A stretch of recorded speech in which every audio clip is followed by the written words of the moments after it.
Hello everybody and welcome back to another episode of VetHub. I am your host, Lulu, where we talk about all things resources, interviews, to funny things. And today we will be talking to JP, a close friend of mine, and he's going to be telling us a little bit of his story in the Army. So let's get to it. Good afternoon, everybody. My name is JP. I am an Army veteran. I was in for 5 years. I did 4 years active duty in 10th Mountain Division, and then 1 year in the National Guard. Oh, I didn't know you were in the National Guard. Yeah, it was dumb. What'd you do there? It was a BSB, so it was a medical battalion, and I was part of an evac squad or evac platoon, and I was just like a team leader / squad leader. But I went from like an infantry unit, fresh off of a deployment, to a medical BSB, so it was a little bit different. The intensity was a little different. Okay. Let alone from active to the guard, and then you add the fact that it was going from infantry to a BSB was interesting. So BSB, explain it to people who don't understand what that is. It's a brigade support battalion. So essentially what it is all the support assets that a brigade needs, they'll put in the BSB. So like the medical battalion, for instance, the evac, treatment, and other platoons. And then you have like your cooks, you have commo, other random entities that support a brigade of infantry. Okay. So, yeah. So what would you say you liked most about that aspect? I didn't like it. Just one thing. with the National Guard, like I was only in it for a year, and I didn't do either one of the annual trainings, which is like the 2-week field event for the year. And so we really didn't do much we didn't do much training. It was mostly just admin stuff, layouts, making sure stuff was good. But yeah, I mean, we went to a range a couple times. It wasn't like the actual Army, and I'm a little biased, because I liked the actual Army. So it was only a weekend, and you got to go home. It's in Florida, so Sunshine State. I wasn't stuck in Louisiana, so there is that. So yeah. Okay. Yeah. So in the Army, what was the name of your battalion again? So my division was 10th Mountain Division. Okay. And then I was part of 3rd Brigade Combat Team, and I was in the 230th Infantry was the name of my battalion. There's like so many numbers. Yeah. The Coast Guard is just like, yeah, you're at Station Pulliu River. Okay, cool. Yeah, no, there's so many different units and then patches, and it gets real random. Like when I was in Afghanistan, I met people that from units that I had never even heard of before, and that's very common. You just meet people from different units that you don't know what they are. So, but yeah, so we were in Louisiana, good old Fort Polk, Louisiana. Now it's Fort Johnson. It was in the middle of nowhere. The nearest Chick-fil-A was like an hour and a half away. Imagine not having Chick-fil-A. I drove an hour and a half one Sunday to go get Chick-fil-A, and I got there and I was like, It'd be like that. Yeah, I was not happy. You always crave Chick-fil-A when it's closed. Yeah. It's your brain knows it's Sunday, so it's like, let's go to Chick-fil-A, and then you're just largely disappointed, especially when you drive an hour and a half and you're looking forward to it. But oh man, I hope there was something else better out there. There was Texas Roadhouse, and there's actually restaurants. Their rolls are pretty good. Yeah, it's the cinnamon butter. But so outside of the Fort Polk, there is Leesville, Louisiana, and it's a city of like 5,000 people, and it's not a nice town, and there's like 3 restaurants that are all like not good. So like I guess Wagon Masters was kind of all right. They had a Chili's. That was like the if you want to have a fancy dinner, you go to Chili's. Wow. Yeah. So it was an interesting place. How long were you stationed there? 3.5 years. Okay. So I did 6 months in training. I went to basic training at Fort Sill, Oklahoma, for 3 months, and then I did I went to Fort Sam Houston for combat medic training for 3 months, and then I got to Fort Polk, Louisiana, to the 10th Mountain Division in November of 2018. Oh. So How was combat training? it was interesting. So I was already an EMT before I joined, Oh, okay. and then so I got to skip half the training, which was nice. Nice. Well, how long is the training? So the training is typically 16 weeks, and I skipped the first 2 months. So the first 8 weeks. So I still spent 3 months there, but that was because of admin stuff, like getting there, switching companies, because the company I was in, I moved companies to a different company because I got accelerated. But yeah, so it was really cool. We did, they had like these labs, and they had these dummies that were worth like $50,000, and they would scream, and they would spurt blood, and they would like move and stuff, and it was pretty cool. We went out to the woods and did some cool training with like sim rounds, and like they would throw like mortars and stuff, and Oh, they had the whole shebang, Bang. moulage and everything. It was really cool. But the coolest medic training that I did, it was a live animal training.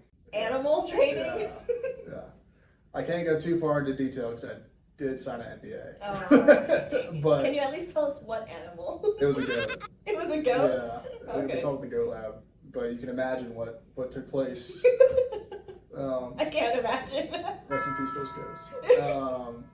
But yeah, no, it was really cool training. So, and then we did some other random stuff every now and again, like table eights every year. It was just like the refresher course. But in the infantry, I taught CLS to all the dudes. So like combat lifesaver. Okay. I taught them how to do like a basic combat casualty assessment, apply a tourniquet, chest seal, needle decompression, just stuff like that. IVs, and then I would, that was like part of my job. My main job was like to take care of them, like their physical health and sometimes their mental health. So yeah, just a lot of boo-boos. I was like mom, so they're kind of like, oh, I'm sick. Oh, my throat hurts. Oh, my knee hurts. Oh, yeah, baby. I'm nauseous, and I'm like, okay, well, come on in. Let's, do all the vitals and see how they're feeling. So pretty much like doc nurse. Yeah, I was like their primary care provider. We were EMTs, but we were able to do like minor surgeries. We were able to do stitches, IVs. We were able to push narcotics, antibiotics. Our scope of practice was actually very large. Yeah, like.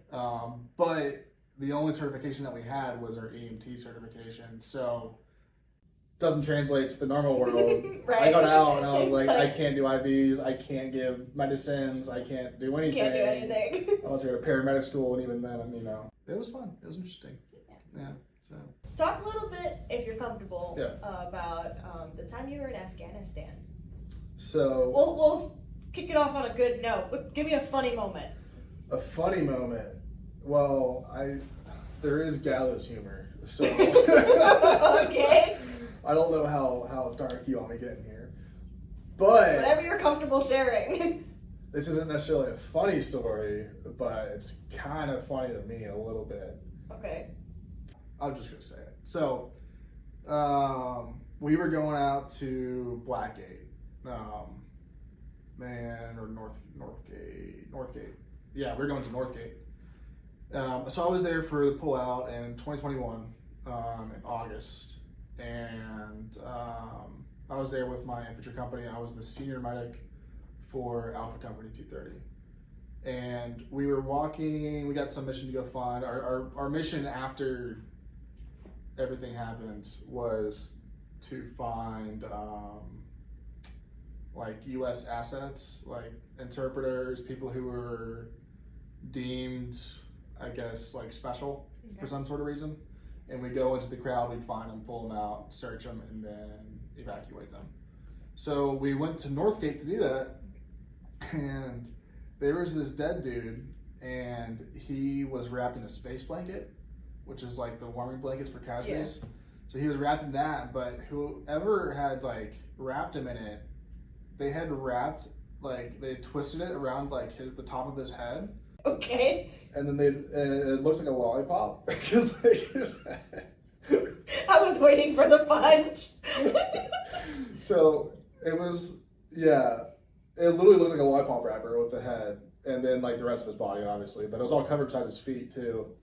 So that was just, I was walking by and I was like, oh, lollipop, and one of my dudes looked at me and like started laughing, and then one of my other guys was like, you know, not amused, but It's like, come on, dude. but when you're in the situations, you gotta, the humor breaks the tension. yeah, the tension and the insanity of the moment. So, but yeah, no, it was interesting. So we got on ground. We were there for 5 days, transitioning with the old unit that we were replacing, and then we get like pretty much just like you figure out where your jobs are. You run through dry runs, blah blah blah. So on day 6, we got spun up to go to the embassy, which was a 5-minute Chinook ride, like a helicopter ride. We landed at the embassy. We had like a leader huddle in the war room, and it's exactly what you think it is. It's like 3 rows of TVs, like 10 deep, and there's like auditorium, like 5-6 rows of computers and phones. Wow. And there's live satellite footage, live drone footage, maps, all this crazy stuff. And we got told that if we got attacked, we were just kind of gonna die in place because we had no evac because we didn't have any air support, because if they attacked, they were probably gonna like rile up a crowd of civilians to like push down the gates. So we weren't gonna be like, you know. Yeah. Like we weren't gonna have air support or ground support because it would be too risky for ground support. So yeah, that was interesting. We all had suicide rounds in our pockets and stuff, and then we ended up getting attacked, but not in the way that we thought we were. It was just pop shots. Some of our snipers took down some dudes, and then so we were at the embassy for like, I don't know, 20 something hours. After the whole, like before everything happened, like before like the airfield got overrun and stuff. It was funny because we like when we first landed that next morning, I didn't sleep at all because we had the war room meeting and all that stuff, and then it was morning. So we were going around and we were looking at all the like emplacing soldiers, where they're going to put security, so on and so forth, what buildings, and me and my platoon sergeant, who was also an E5, we were got taken to the contractor's warehouse because there was like medical supplies there. okay.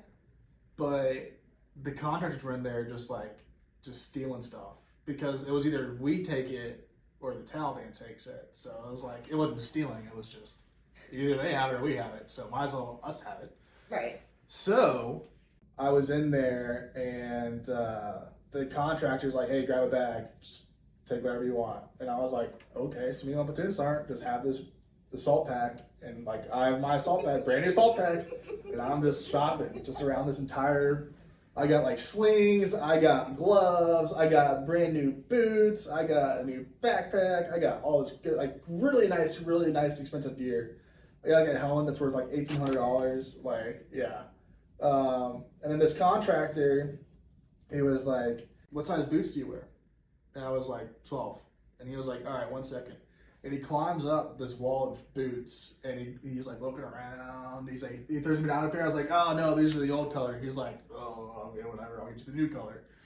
And he goes there, finds a coyote, he throws it down, and I'm like throwing on my brand new Rocky boots.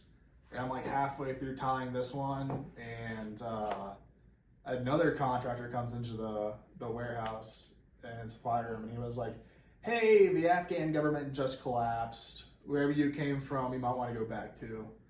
And we're like, oh yeah, we should probably get them out of here. We ran back. We went back to where we were staying, and we were the only ones not in full kit. Like, yeah, like everybody else was in helmets, body armor, like fully loaded and everything.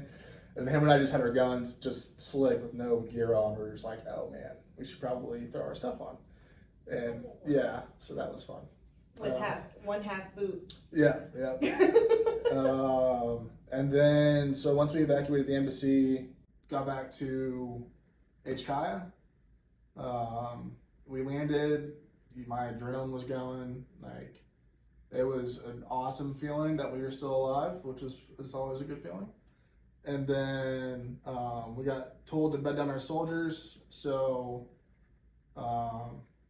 they went to, they didn't go to sleep. We bed them down, and then we had a leaders huddle, and our CO walked back. He's like, get everybody back up. And so we got everybody back up. It's like 3 a.m. We had just gotten off this one mission, this one like full 24-hour mission, probably longer than that. And then we walked across an active runway. Almost got landed on by a C-17 and some little birds, so it was good. That was good. We're just nonchalant. Oh yeah, that was good. Went to go plug a hole in a wall at Abbey Gate, actually. Moved from Abbey Gate to the terminals, and we crossed, like, there's this wall, so you can't see anything past it. And once you move past the wall, there was just like thousands of Afghans, thousands of refugees with ISIS like sprinkled in. And so that day turned into probably one of the longest days of my life. So I looked at the time, and the sunrise is really early there, and so it was like 5:30 or 6, and the sun was like coming up. It was like 5:30, and the sun was coming up. Actually earlier than that, I think. But anyway, so then just the sequence of events after that's kind of blurry, but I ended up staying up for 78 hours straight. I almost got landed on by a Chinook as well. All these things were just trying to land on me for some reason. All these aircraft were just trying to land on me. Watched people fall off of a C-17 because they held onto the side of it. Did CPR on a couple kids. Neither one of them made it. I tried to save this one girl, but her parents wouldn't let me touch her because I was a male. And so I'm pretty sure she ended up dying too because we couldn't treat her. But I was telling them, I was like, get off the runway. Like, go find AC. Like, she's not going to survive if you don't leave. And then they didn't leave. I had one lady fake being injured. That was kind of funny. Okay, what was the point of being fake injured? She wanted to get taken on to the base to get taken care of. And some of them figured out that if they got hurt, they would be taken on base to be taken care of. Okay. But, I mean, there's parents, like, literally actually, like, hurting their kids. That's not good. But, yeah, to get on base. But there was this one lady, and I walk up, because, like, it's chaos. So you just kind of see random people yelling for medics. So you just go to where the medic is being called. So somebody's yelling for medic, I go over there, it's some Marines. And this lady's, like, passed out. And they're, like, pouring water in her mouth. I was like, what are you doing? She's passed out. What are you doing? And then I kind of could tell that, because she was drinking the water she's doing unconscious, but she was drinking the water. So found out pretty fast that she was faking it. I forgot what happened. It was actually pretty funny. Something happened that was really funny. So I don't know, I forgot what it was, but it was. You forgot the funny. Yeah, whatever it was funny. And then we got everybody pushed back, and they broke through our lines. It was just a of a day. And then went to bed on gravel. And I woke up 8 hours later. And I actually have a picture of that I'll show you later. Yeah, if you don't mind. Yeah. Okay. Yeah. I just got like dirt on my face. My eyes are red. I'm just like disheveled. Just like, what just happened? How long was all that? You said it was the longest day of probably your life. So the entirety of that few missions, I was awake for 7 to 8 hours for like over 3 days. Which, when you're up for 3 days straight, I can't even explain it. It's not fun. Hence me sleeping on gravel, because I don't really care where I was sleeping. You just I was literally just took my kid off, threw it down on the ground, and just laid down and fell asleep. So, yeah. And then after that, our mission was to go into crowds and grab high-value targets. So we would roll out on pickup trucks at night, and we would go, we'd have pictures of whoever we were trying to grab, and we would identify them, and then we would grab them, search them, bring them back, and that was that. And then sometimes you do it during the day. Sometimes it was at Blackgate, sometimes at Northgate, Abbeygate. I mostly worked at Abbeygate where the bomb went off, and then I did some at Northgate, and 1 or 2 at Blackgate. But yeah, it was really interesting, you know.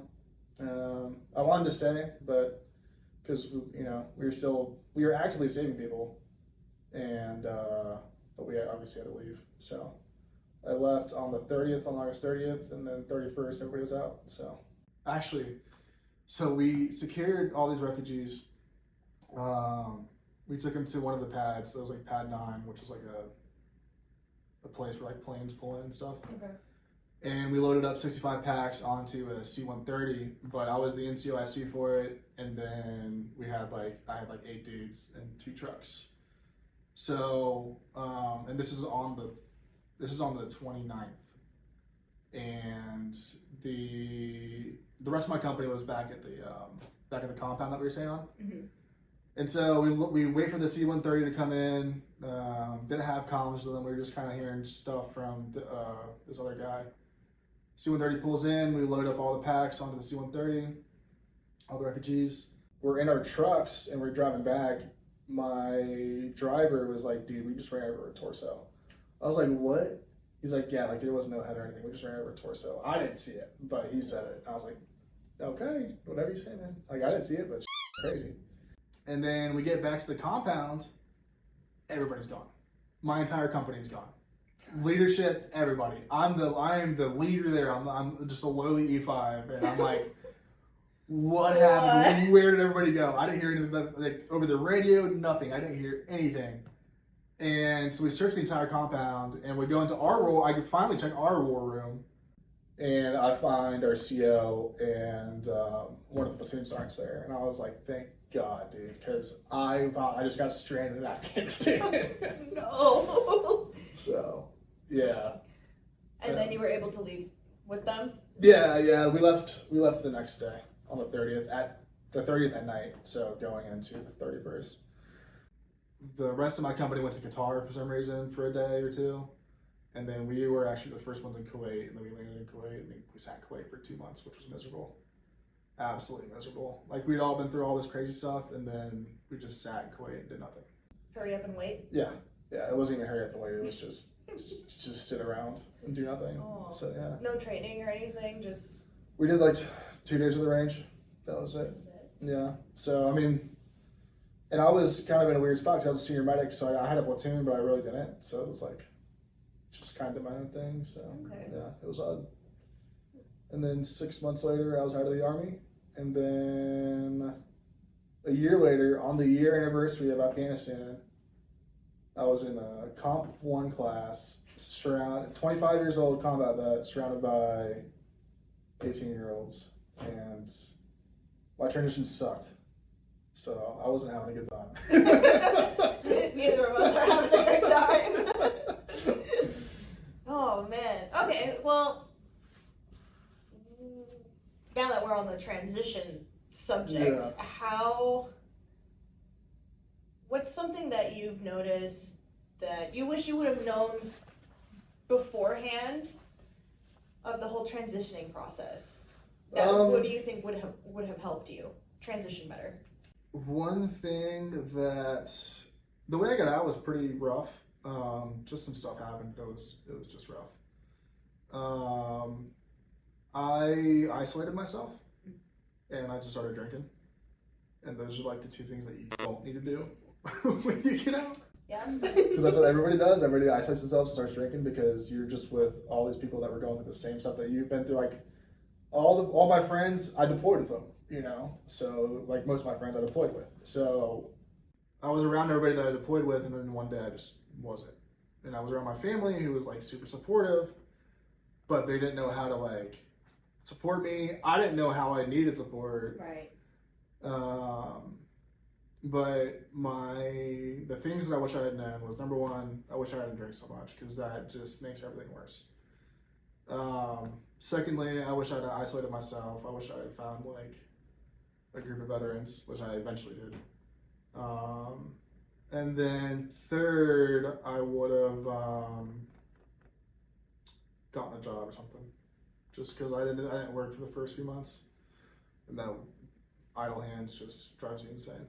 Because I was waiting to start college and didn't want to do anything. So. Oh, okay. Yeah. So you knew you were gonna go back to school. Yeah. Okay. So I was waiting to go back to school. I didn't want to start a job in Tampa, and then so when I got out in April of 2022, May of 2022 essentially, I just lived in Tampa for 3 months and then moved down here for school by myself. I had one buddy that I served with that I was his medic in 2019 down here. So I met him and all his friends. So now I've got a good group of friends and stuff between the veterans here at FGCU and the other friend group in Cape. There's other people. You're not alone in your transition. It sucks. It's okay to seek help. Go to therapy. I go to therapy. I'm a big macho man, you know, so definitely do it. I think it's well worth it. And shop around for therapists too. My first one wasn't that great for me. He was probably great for somebody else, but he wasn't great for me. Mm-hmm. My current one is amazing for me. I go like every 2 weeks, every 3 weeks. But I can point at myself from when I started with him 6 months ago versus now, completely different. Yeah. I've been out for 2 years now. The day that I got out versus now is completely different. Mm-hmm. You know, as cliche as it sounds, time heals. It's not going to heal all wounds. There's going to be some wounds that I'm going to have till the day I die. Mm-hmm. But it heals some of the, I don't want to say spite, but some of the stiffness. The stiffness, some of the aggression you have yes. toward what happened while you were in. Yes. I can definitely attest to that too. Yeah, so. Well, that's good. Who do you, if you don't mind me asking, who do you use for therapy? I go to the vet center. So it's free for military sexual trauma and combat vets. And I think they also just opened up their doors to more people. Okay. I don't know the exact, I want to say they do GI Bill users, but I'm not sure. But there's also Home Base, which is a great resource for free mental health for veterans and their families. As well as here at FGC, there's CAPS, the counseling department, and which is also free to students. So there's a lot of outlets. I mean, the only excuse you have for not going is you. So, you know. That's true. That's very true. Yeah. So before we go, mm-hmm. what is something that you want to say to other veterans out there, like a motivational quote kind of thing? Oh man. You can process. Follow VetHub, number one. Great resource. I currently work in the Military and Veteran Success Office here, and I collect resources, and she's one of the resources because she has a whole litany of resources. Motivation for the day. Just thinking about the way that I got out. If you have any issues, like things that happened while you're in that you still think about, it's over with. You're out now. You're a free person. Try to leave it in the past, because dwelling on it doesn't do much good. Try to think about the positives. I think one thing that's changed my perspective a lot is I've always been good at it, but the military actually trained me out of doing it. Was looking for positive things. And surround yourself by positive people, because that's gonna make or break your existence. If you're surrounded by negativity, your life's gonna be negative. If you're surrounded by positive people, your life's gonna be very positive. So, yeah. Wow. Hence. I'm full of joy, guys. Well, thank you so much for your time and sharing your story with me, and for the people watching. That was, I hope we can do it again. Yeah. And hopefully with beer. Hopefully with beer. I'm starting mine too. Not sure when, but I don't have a name for it yet, but you'll be the first to know. Heck yeah. Yeah. And then we'll slap JP and his links. Yeah. I just started an Instagram page, but I'm still working on it. Let me know if you need help. It's called Too Bad We Die. Oh, okay. You do have a name. But it's just going to focus on, like, since my major is social work and I want to get my master's, and I will get my master's, get my LCSW, and then go be a therapist. That's why I'm giving everybody the therapist speech. It's just going to focus on like combat arms, mental health, and like, you know, destroying the stigma of going to therapy, which again sounds cliche, sounds cheesy, but like it helps. It really does help. It helps so much. Just get your own thoughts out of your own head. It helps so much. Oh yeah. But, yeah. So thank you for having me. Thanks, Homeskillet. Yeah. Alrighty, everybody. We will see you guys next Sunday, and stay tuned. We'll have a lot more going on and more interviews. Bye bye.